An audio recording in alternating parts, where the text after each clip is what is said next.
তো নমস্কাৰ বন্ধুসকল, মই চন্দন বৰা। আজি এটা আকৌ নতুন ভিডিঅ'লৈ আপোনালোকক স্বাগতম। তো আজি আহি গলো আকৌ চব্জি বাগানলৈ। তো চব্জি বাগান বুলি কওঁতেনে আজি চব্জি ছিঙিবলৈ আহিছো বিশেষকে। তো কি চব্জি ছিঙিম আৰু কি চব্জি লাগিছে তো সকলো মই সবিশেষ দেখাম। তো প্ৰথম আজি মই বডি মাহৰ পৰা আৰম্ভ কৰোঁ। তো বডি মাহৰ পৰা আৰম্ভ কৰোঁ মানে বেপাৰী অলৰেডি ৰখি আছে। তো সেয়া মোনা দেৰি হৈছে বিশেষকে। তো সেইকাৰণে মই চব্জিখিনি ছিঙি যাওঁ আৰু বাকী মাজে মাজে যিখিনি ক'বলগীয়া আছে সেইখিনি মই কৈ যাম আৰু দেখাইও যাম। এইখিনিতে এটা গুৰুত্বপূৰ্ণ কথা, তো যিসকলে চৰকাৰী চাকৰিৰ বাবে প্ৰিপেৰেশ্যন চলাই আছে তেখেতসকলৰ বাবে অতি গুৰুত্বপূৰ্ণ। কাৰণ মোৰ নিজৰে এজন ভাইটিয়ে এটা ইউটিউব চেনেল খুলিছে আৰু তেখেতসকলৰ যিখিনি আহিবলগীয়া কমন কুৱেশ্যন, তো সেইবিলাকৰ ওপৰতে যথেষ্টখিনি ভিডিঅ' দিয়া আছে। তো আপোনালোকে চাই ল'বও পাৰিব আৰু মোৰ টাইটেলতে তাৰ ভিডিঅ' লিংক দিয়া থাকে, তাতে ক্লিক কৰি পেলাই ডাইৰেক্ট ভিডিঅ'টোলৈ যাব পাৰিব। নহ'লে মই তাৰ এটা ক্লিপ লগাই দিছো, তো সেইটো ক্লিপত চাই পেলাইও আপোনালোকে তেখেতসকলৰ ভিডিঅ'টোলৈ যাব পাৰিব আৰু নিশ্চয় ছাবস্ক্ৰাইব কৰিব। আৰু এটা ডাঙৰ কথা, তেখেতসকলৰ যিখিনি ভিডিঅ' চাই বা পঢ়ি পেলাই তো আগতে যিখিনি পৰীক্ষা পাৰ হৈ গ'ল তেখেতসকলৰ সেয়া পৰীক্ষাটো যথেষ্টখিনি লোকে পাছ কৰিছে। তো সেইটো বহুতে ডাঙৰ কথা। তো সেইকাৰণে ভিডিঅ'টো নিশ্চয় চাব আৰু ছাবস্ক্ৰাইব হ'লে নিশ্চয় কৰিব। আৰু লগতে মোৰ ভিডিঅ'টোও চাব, কাৰণ বহুতখিনি জানিবলগীয়া কথা আছে। সম্পূৰ্ণকৈ ভিডিঅ'টো চালেহে গম পাব, নহ'লে আধৰুৱা জ্ঞান কিন্তু অতি ভয়ানক, সেইটো কথা মনত ৰাখিব। নমস্কাৰ, ফিউচাৰ ফ'কাছ আছাম টীমৰ ফালৰ পৰা সকলোকে স্বাগতম জনালোঁ। আগন্তুক অসমৰ প্ৰতিযোগিতামূলক পৰীক্ষাসমূহৰ প্ৰতি লক্ষ্য ৰাখি ফিউচাৰ ফ'কাছ আছাম নামেৰে এটা ইউটিউব চেনেল আৰম্ভ কৰিছোঁ। এই চেনেলটোত আমি ADRE 2.0, Assam police, TET, SSC, DSS ইত্যাদি পৰীক্ষাসমূহৰ প্ৰতি লক্ষ্য ৰাখি একেবাৰে প্ৰাথমিক ধাৰণাৰ পৰা প্ৰতিযোগিতামূলক স্তৰলৈকে আপোনালোকক লৈ যোৱাৰ প্ৰয়াস কৰিম। আশা কৰিছোঁ আপোনালোকে আমাৰ চেনেলটো ছাবস্ক্ৰাইব এণ্ড লাইক কৰিব। আপোনালোকৰ সহায়ক হ'লে আনৰ লগতো চেনেলটো শ্বেয়াৰ কৰিব। আমাৰ ফেকাল্টিসকল APSC prelims, ADRE, Assam police SI, DSS, TET, high court, SSC আদি প্ৰতিযোগিতামূলক পৰীক্ষাসমূহত উত্তীৰ্ণ আৰু অভিজ্ঞতা সম্পন্ন। আপোনালোকৰ সুবিধাৰ্থে আৰু আপোনালোকে আগন্তুক পৰীক্ষাসমূহ ভালদৰে ক্লিয়াৰ কৰিবৰ বাবে আপোনালোকলৈ আমি এটা টেলিগ্ৰাম চেনেলো আগবঢ়াইছোঁ। Future focus Assam official Telegram চেনেলটো আছে, আপোনালোকে ছাবস্ক্ৰাইব কৰিব আৰু তাত ৰেগুলাৰ মক টেষ্টো উপলব্ধ আছে। আপোনালোকে আমাক ডাইৰেক্ট কমিউনিকেট কৰিবৰ বাবে ফিউচাৰ ফ'কাছ আছাম মেম্বাৰ বুলি এটা হোৱাটছএপ গ্ৰুপ আছে, গতিকে তাত গৈ আপোনালোকে কমিউনিকেট কৰিব পাৰিব। গতিকে পলম নকৰি ফিউচাৰ ফ'কাছ আছাম ইউটিউব চেনেলটো আজিয়ে ছাবস্ক্ৰাইব কৰক, লগতে টেলিগ্ৰাম আৰু হোৱাটছএপত আজিয়ে জইন হৈ লওক। ধন্যবাদ, জয় অসম। তো সেয়া হৈ গ'ল বডিমাহ এনেকা লাগিছে। আৰু এয়া হ'ল মোৰ নেক্সট টাইম ছিঙিছো। প্ৰথম টাইম ছিঙোতেনে ইমানখিনি ওলোৱা নাছিলে। তো আজি কিমান ওলাই মই ইমান সবিশেষ নাজানো, কিন্তু তথাপিও দেখা পাইছে কেনেকে লাগিছে। তো এয়া একেবাৰে তলৰ পৰা আৰম্ভ হৈছে, ওপৰ ফালেতো এতিয়ালৈকে বৰ্তমান মানে কলি হৈছে, লগা নাই। তো বাকী তলত এনেকে লাগিছে। আৰু এটা কথা বহুত ভাল হৈছে, ইয়াৰ আগৰবাৰ মই বডিমাহ কৰিছিলো কিন্তু তলত মই এইটো প্ৰটেকশ্যন দিয়া নাছিলো, যেনেকে এতিয়া পলিথিন পাৰি দিছো। এতিয়া তলত লগা বডিখিনি পলিথিন পাৰি দিয়াৰ ফলত কোনো এফেক্ট পোৱা নাই, ধৰক পোকে ধৰা নাই, বেয়া হৈ যোৱা নাই। মাটিত পৰি থাকিলে মাটিও কিছুমান বস্তু খাই পেলায়, কেঁচা বস্তু। তো সেইকাৰণে পলিথিনখিনি যেতিয়া পাৰি দিয়া হৈছে তাৰ ফলত কিন্তু কোনো ধৰণৰ একো বেয়া হোৱা নাই। বৰ্তমান বস্তুখিনি বহুত ভালহে হৈ আছে, দেখিবলৈও ধুনীয়া হৈ আছে, ফ্ৰেছ হৈ আছে। কিন্তু এটা প্ৰব্লেম হয় যে বৰষুণ দিলে এনেধৰণে পানী জমা হৈ যায়, কিন্তু পানীত কেঁচা বস্তু পৰি থাকিলে বেয়া হৈ যায়। তো সেইটো সোনকালে ছিঙি দিব পাৰিলে ভাল হয়। আৰু তাকে নকৰিলে পলিথিনখন মাজে মাজে এটা ফুটা কৰি দিব লাগে, যাতে পানীটো মাটি তললৈ সৰকি যায়। আৰু 2 নম্বৰ কথা হ'ল কি, মই এইবাৰ যিটো মানে গুৰিত ভেটিটো অলপ কমকৈ উঠালো, ফলত সেইকাৰণে পানী তেনেকে জমা হৈছে। ভেটিটো যদি এনেকে হাইড হৈ থাকে, পলিথিনখন এনেকুৱা হৈ থাকে, তেন্তেহ'লে সম্পূৰ্ণ পানীখিনি মাটিলৈ পৰি যায়। কিন্তু এইবাৰ অলপ ভেটিটো কম হ'ল কাৰণে তেনেকে পানী জমা হৈছে। তাতো কোনো কথা নাই, মাজে মাজে সৰু সৰুকে ফুটা কৰি দিব লাগে, সেই পানীটোত মাটিলৈ সৰুকি গুচি যাব। বাকী এতিয়া মই চব্জি ছিঙো। তো যোৱাবাৰৰ তুলনাত এইবাৰ অলপ কমেই কৰিছো, কিন্তু কম কৰিছো যদিও ফল যথেষ্ট দিছে। আৰু ফলৰ চাইজটো তো এয়া দেখিছে, ফলৰ চাইজ কিমান ডাঙৰ হৈছে। তো জুখি দিলে গম পোৱা যায়, যথেষ্ট ডাঙৰ হৈছে ফলৰ চাইজটো। আৰু মোটাও হৈছে বহুত। কেজি চিষ্টেমকে বিকিবলৈ গ'লে ইয়াত বহুত বেছি নুঠে। যিটো বগা বডিমাহ হয় তাৰ চাইজটো অলপ বেলেগ হয়, সি অলপ চেপেটা হয়। আৰু ইমান ডাঙৰকে থবলৈ গ'লে সি অলপ খেৰখেৰীয়া হৈ যায়, কাষ্টমাৰ ইমান এটা ভাল নাপায়। পৰাপক্ষত পাৰিলে সেউজীয়া বডিটো কৰিবলৈ চেষ্টা কৰিব লাগে। কাৰণ এইটো বডি ফলৰ চাইজটো দেখিছে কিমান ধুনীয়া হৈছে আৰু ইয়াত মই কোনো ধৰণৰ বেলেগ ৰাসায়নিক সাৰ ইউজ কৰা নাই অকল যিটো সাৰ মই ইউজ কৰোঁ আগতে মই বহুত ভিডিঅ'ত দি থোৱা আছে বাকী কোনো ধৰণৰ মই একোৱে সাৰ ইউজ কৰা নাই আৰু দেখিছে ফলৰ চাইজ কিমান ধুনীয়া হৈছে এইটোৱে উত্তম সাৰ বাকী তাৰ বাহিৰে গোবৰো ব্যৱহাৰ কৰিব পাৰে কেঁচু সাৰো ব্যৱহাৰ কৰিব পাৰে পৰাপক্ষত ৰাসায়নিক সাৰ ব্যৱহাৰ নকৰাটোৱে বেছি ভাল তো আৰু এটা কথা যে বডিমাহ চিঙাও কিছুমান নিয়ম থাকে ফল চিঙা কিছুমান নিয়ম থাকে তো পৰাপক্ষত সচৰাচৰ মানুহে বডিমাহডাল এইডোখৰতে এনেকৈ কৰি ছিঙি দিয়ে তো মই দেখাই দিছোঁ এইডোখৰতে এনেকৈ কৰি ছিঙি দিয়ে কিন্তু এইটো হ'ল ভুল এনেকৈ ছিঙিব নালাগে এনেকৈ ছিঙিলে কাৰণ কেইবাটাও থাকে তো মই কৈ দিছোঁ ছিঙিব লাগে কেনেকৈ তো বডিমাহডাল এয়া লাগিছে দেখিছে তো এনেকৈ এটা পাক মাৰি পেলাই টানি দিলে এই জেগাতে ছিগি যায় ঠাইডাল লগত থাকে ফলত কি হয় এই চব্জি যিডাল হয় এইডাল আপোনাৰ বহুত দিনলৈকে ফ্ৰেছ হৈ থাকিব 2 দিন 3 দিন 4 দিনলৈকে ফ্ৰেছ হৈ থাকিব কিন্তু যদি এনেকৈ ছিঙি দিয়া হয় এনেকৈ ছিঙি দিলে চব্জিটো এইডোখৰ পৰা বেয়া হৈ আহিবলৈ আৰম্ভ কৰিব সোনকালে শুকাই যাব তো কেইবাদিনলৈও নাথাকে আৰু এটা কথা যে এনেকৈ ছিঙিলে প্ৰডাকশ্যনটো কমি যায় তো কেনেকৈ কমি যায় মই দেখাই দিছোঁ যে দেখিলে এইডোখৰতে মই ভাঙি দিলোঁ ভাঙি দি এইটুকু জেগাকণ থাকি গ'ল এই গছডালে এই ফলটো আছে বুলি ইয়ালৈকে যিটো মানে সাৰ যাব ছাপ্লাই দিবলগীয়া আছে সি ইয়ালৈ দি থাকিব আৰু 2 নম্বৰ জেনেৰেশ্যন ইয়াত দেখিছে ইয়াত কলি আছে তো এই কলিখিনি ফুলিবলৈ দেৰি হৈ যাব কাৰণ এতিয়া যদি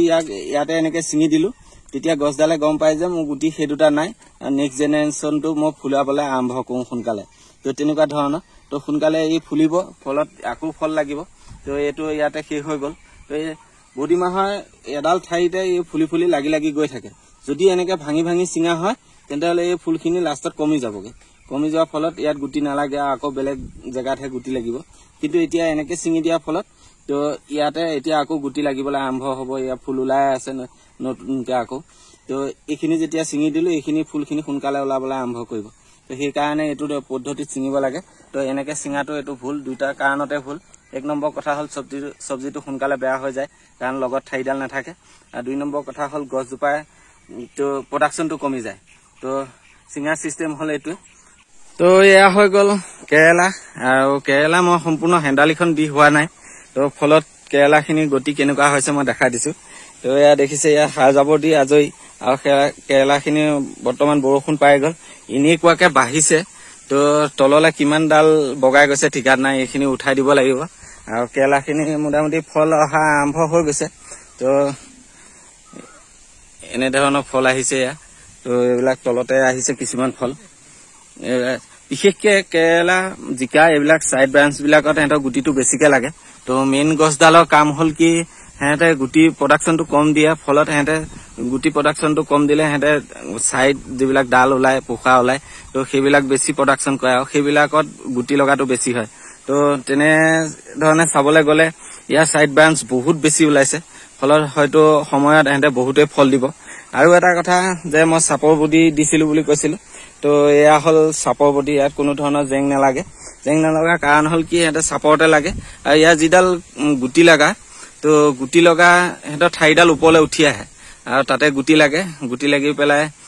এনেকুৱা ধৰণৰ হয় তো এয়া মই ছিঙাই নাই এতিয়ালৈকে তো এয়া লগা আৰম্ভ হৈছে তো এনেকৈ কৰি 1 লাইন দি থোৱা আছে তো আজি অপেনিং বুলি ক'লে 2-এডাল মাজে মাজে ছিঙিবলগীয়া হৈছে সেইখিনি ছিঙি লওঁ তো বাকী সিফালে তিয়ঁহ ছিঙিবলগীয়া আছে তো তিয়ঁহখিনি ছিঙিম জিকা বৰ্তমান এতিয়া তেনেকৈ ছিঙিবলগীয়া হোৱা নাই তো তথাপিও মাজে মাজে 2-এটা ফল লাগিছে তো বৰলীয়া পোক মৰিবৰ কাৰণে কি মেডিচিন ইউজ কৰিব লাগে সেইটো মই আপোনালোকক দেখাম এতিয়া তো এইজোপা জিকা লাগিছিলে ভালেমানকেইটা লাগিছিলে কিন্তু ছিঙিব হৈ গ'ল কাৰণে মই ছিঙি পেলালোঁ তো বাকী এতিয়াও এটা তলত আছেই বাকী এইজোপা গছ কাটিং কৰিবলগীয়া আছে ইয়াৰ ভিডিঅ' এক্সট্ৰাকৈ আহিব কিন্তু ইয়াৰ যেতিয়া জিকা লাগিছিলে ইয়াত বৰলীয়া পোক পৰিছিলে যথেষ্টখিনি তাৰ ফলত মই মেডিচিনটো ইউজ কৰিছিলোঁ আৰু ছাইডতে সেয়া তিহু গছ আছে আৰু তিহু লাগি আছে যথেষ্টখিনি কিন্তু তাতো বৰলীয়া পোকৰ কোনো প্ৰভাৱ পোৱা নাই কাৰণ মই মেডিচিনটো ইউজ কৰি থৈছোঁ তো মেডিচিনটো কেনেকুৱা ছিষ্টেমৰ সেইটো মই দেখাই দিছোঁ মেডিচিন মানে ইয়াক কোনো ধৰণৰ স্প্ৰে কৰিব নালাগে তলত দিব নালাগে আৰু ইয়াৰ নাম হ'ল আকৰ্ষণ বুলি কয় তো মেডিচিনটো হ'ল এইটো দেখিছে যিটো ইয়াৰ ছেটআপটো মই নিজে বনাই লৈছোঁ ইয়াৰ টেমাটো কিনিবলৈ পায় এক্সট্ৰাকৈ কিন্তু মই টেমাটো কিনি অনা নাই ভিতৰৰ যিটো মেডিচিন হয় সেইটো মই কিনি আনিছোঁ তো মেডিচিনটো মই এনেধৰণে দিছোঁ তো এনেকুৱা জোখত দিছোঁ যাতে ফুটা দুটা মাজতে তো মেডিচিনটো যিটো মানে মেডিচিন বুলি ক'ব পাৰি কাঠৰ টুকুৰা এটা আহে তো সেই টুকুৰাটো সেইটো সিমানটো চিষ্টেমত ওলমাই দিছো আৰু সাফৰটো তেনেধৰণে ফুটা এটা কৰি পেলাই ওলমাই দিছো আৰু ইয়াৰ কিমান আকৰ্ষণ হৈছে সেইটো আপোনালোকে নিজ চকুৰে হয়তো এয়া দেখা পাইছে কিমানখিনি পোক এতিয়ালৈকে বৰ্তমান বৰলীয়া পোক মৰি আছে তো ইয়াত লাগিছিলে মোৰ সম্পূৰ্ণ 7টামান জিকা লাগিছিলে তো সেইফালে তিয়হখিনিৰ বাৰু লাগি আছে তো দুইটা কাম এটা মেডিচিনে কৰি আছে তো এখন মোৰ হৈ গ'ল 200 ফুট দীঘল আছে হেন্দালি তো 200 ফুট দীঘলত মোটামুটি মই একেবাৰে কমকেও 8টা 10টামান লগাব লাগিব তো যিয়ে নহওক এতিয়া বৰ্তমান এডোখৰত এজোপা জিকাই লগা আৰম্ভ হৈছে আৰু সেইফালে তিয়হ লাগি আছে তো সেইকাৰণে মই ইয়াত এতিয়া এটা দি থৈছো তো কেনেকুৱা পেকেট হয় কি হয় মই সেইটো লৈ আহিছো আৰু নেক্সট পৰ্যায়ত মই কেনেকুৱা টেমা লগাম মই সেইটো আপোনালোকক দেখাই আছো তো এই ফুটাটো যে মই হাফ ইঞ্চি পাইপ এডাল মানে যিটো আইৰণ পাইপ হয় আইৰণ পাইপটো গৰম কৰি পেলাই জাষ্ট ইয়াত লগাই দিছো আৰু এইটো এনেকুৱা ধৰণৰ ফুটা হৈ গৈছে তো সিটো চাইডেও এটা ফুটা কৰিছো সাফৰটো হ'ল গজাল দি ফুটা কৰিছো কৰি তাঁৰ এডাল বান্ধি দিছো আৰু সেইডাল তাঁৰতে মই মেডিচিনটো তেনেকে ৰছী এডাল দি বান্ধি ইমানটো লেভেলত ওলমাই থৈছো যাতে ইয়াৰ এটা চেণ্ট ওলায় সেই চেণ্টটো যাতে মাখিখিনিয়ে পাই থাকক আৰু সেই মাখিখিনিয়ে সেই চেণ্টটো পাই পেলাই সেই ভিতৰৰ যিটো কাঠৰ টুকুৰা হয় তাত গৈ পেলাই পৰে আৰু পৰাৰ ফলত হয়তো সিহঁতৰ মূৰে ঘূৰাই নে কিয়ে হয় সেইটো মই নাজানো আৰু তলত মই অকণমান পানী দি দিছো ইয়াৰ কাৰণ হ'ল দুটা কি বতাহত বটলটো যাতে হিলি নাথাকক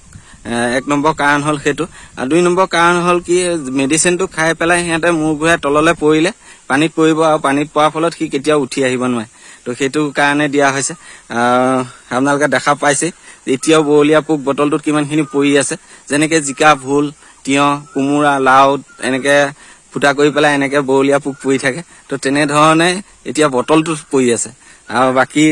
সেইফালে সেয়া জিকা লাগি আছে সেইফালে সেয়া তিয়হ লাগি আছে তো সেইখিনিত ইমান এটা প্ৰভাৱ পোৱা নাই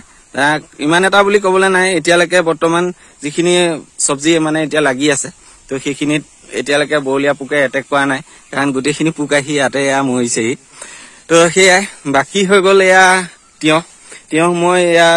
3 নম্বৰ বাৰ ছিঙিম এতিয়া 3 নম্বৰ বাৰ ছিঙিম মানে এতিয়ালৈকে মই ডাঙৰ জেং দিয়াগেই নাই তো ইমানখিনি উঠিছে মোটামুটি 5 ফুট 6 ফুট মান হাইট হৈছেহে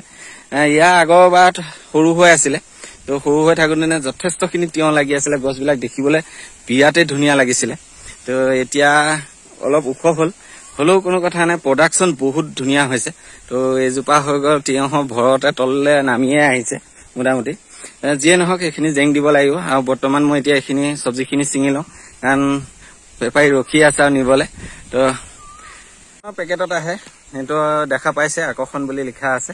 তো এনেকুৱা ধৰণৰ পেকেট আহে আৰু ভিতৰত এটা সৰু কাঠৰ টুকুৰা থাকে সেইটো আপুনি যি পদ্ধতিত ওলমাই দিয়ে দিব পাৰে আৰু ইয়াৰ লগত টেমাটো কিনিবলৈও পায় কিন্তু তাকে যদি নকৰে টেমাটো কিনি নানে তো এনেধৰণে মই নেক্সট এইটো লৈছোঁ তো এইটো কিয় কাৰণে লৈছোঁ ইয়াৰ মুখখন বহল পানীখিনি এতিয়া তাত পানী জমা হৈ আছে পানীখিনি উলিয়াবলৈ অলপ দিগদাৰ হয় এতিয়া ভাবিলোঁ অলপ মুখ বহল বটল হ'লে বেছি ভাল হয় বা সৰু চাইজৰ এনেকুৱা বৈয়াম হ'লে বেছি ভাল হয় তো মই ইয়াত ফুটা কৰি পেলাই ইয়াত লাষ্টত মই ইয়াৰ কেপটো খুলি পেলাই মই পানীখিনি পেলাই আকৌ নেক্সট পানী ভৰাব পাৰিম সেইটো বটলত অলপ অসুবিধা হয় কাৰণে তো মই নেক্সট লৈছোঁ এইটো তো এনেধৰণে কৰিম আৰু এইটো হ'ল মেডিচিন আৰু এতিয়া মই বৰ্তমান তিয়হখিনি ছিঙি লওঁ তিয়হৰ চাইজ যথেষ্ট ধুনীয়াই হৈছে প্ৰথম পৰ্যায়ত ইমান ডাঙৰ হোৱা নাছিলে এতিয়া এইটো 3 নম্বৰ বেচ ছিঙিছোঁ 3 নম্বৰ বেচত যথেষ্টখিনি ধুনীয়া ডাঙৰে হৈছে আৰু ইয়াৰ তলত সাৰ মই কি দিছোঁ সেইটোতো আপোনালোকক মই দেখাই দিছোঁ তো এয়া হ'ল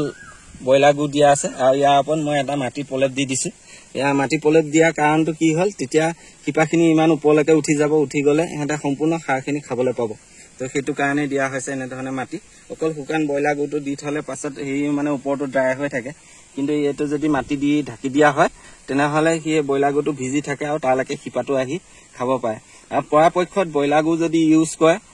এনেধৰণে মাটিৰ ওপৰত দি পেলাই এনেকৈ মাটি দি দিয়াটো চেষ্টা কৰিব কাৰণ মাটি যদি তলত দিয়া হয় ৰাসায়নিক সাৰ ইউজ কৰা নিচিনাকৈ যদি তলত দিয়া হয় তাত পানী জমা হ'লে গছডালত কিবা এক্সট্ৰা এফেক্ট পৰে আগবিলাক অলপ কমজুৰি হৈ যায় পাতবিলাক অলপ বগা বগা হৈ যায় তো সেইকাৰণে ব্ৰইলাৰ গু ইউজ কৰা চিষ্টেম হ'ল এইটো তো এনেধৰণে দিলে বহুতে ভাল হয় এয়া হ'ল এতিয়া বেঙেনা ছিঙিলোঁ বেঙেনা ইমানখিনি ওলাইছে এইখিনি ভৰাবলৈ আছে তো এয়া হৈ গ'ল ডাবল তো খেতি ডাবল খেতি মানে ইয়াৰ মাজে মাজে জিকা আছে, জিকা এতিয়া উঠি আহি আছে আৰু বেঙেনা কামটো বেঙেনাই কৰি আছে, সি এক্সট্ৰাকে তাৰ কামটো সি কৰি আছে। এনেধৰণে পৰাপক্ষত পাৰিলে ডাবল খেতি কৰিব পাৰিলে বহুতে লাভজনক হয়। তো পৰাপক্ষত এনেকুৱা খেতি কৰিলে বহুতে ভাল হয়। তো যিয়ে নহওক মই বেঙেনাখিনি ভৰাই লওঁ। 16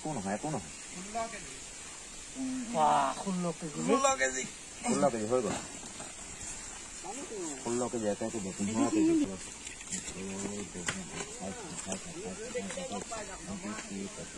8 কেজি। তো আপোনালোকে অৱশেষত দেখা পালেই যে ৱেইট কৰি মই চব্জিখিনি দিলোঁ। বডিমাহ ওলালে 11 কেজি,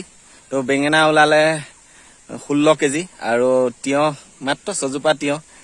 তিয়ঁহত 8 কেজি ওলালে। তো মই ইয়াৰ 3 নম্বৰ বাৰ ছিঙিছোঁ। ইয়াৰ আগৰবাৰ ছিঙোতেনো 8 কেজি ওলাইছিলে। তো যিয়ে নহওক ভিডিঅ'টো যদি অকণমান হ'লেও ভাল লাগিছে তেন্তেহ'লে লাইক কৰিব, কমেণ্ট কৰিব, শ্বেয়াৰ কৰিব। আজিলৈ ইমানতে এৰিছোঁ। Bye bye.